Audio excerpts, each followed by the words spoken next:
On remarque que dans la fonction intégrée, on a un binôme exposant ici 17. Alors c'est sûr qu'il n'est pas question d'effectuer 1 moins x à la 3, tout ça à la 17, parce qu'on devrait faire 1 moins x à la 3 fois 1 moins x à la 3 fois 1 moins x à la 3. Alors ce qu'on peut penser faire quand on a un binôme avec un exposant, c'est de poser u égale ce binôme. On pose u égale 1 moins x à la 3. du est moins 3x à la 2 dx,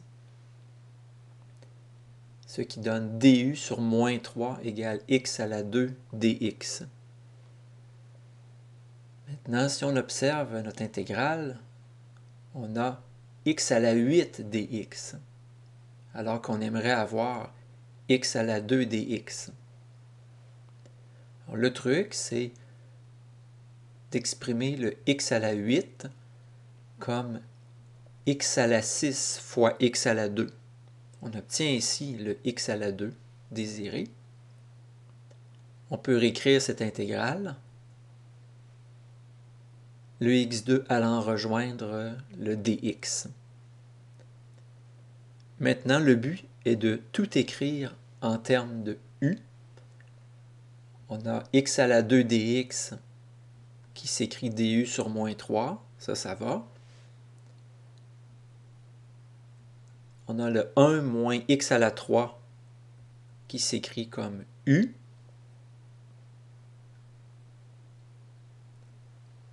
Mais comment exprimer x à la 6 en termes de u?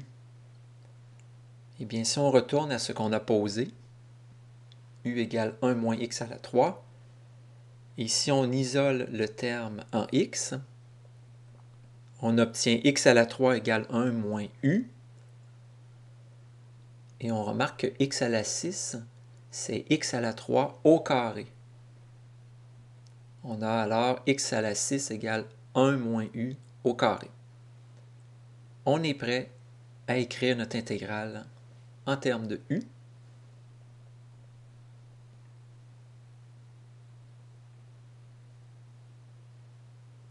On peut ensuite développer le carré.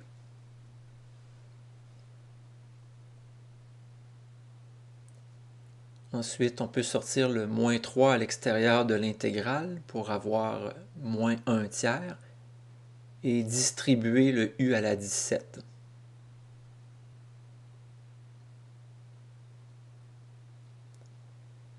On peut maintenant intégrer, ce sont toutes des formes u exposant un nombre, du.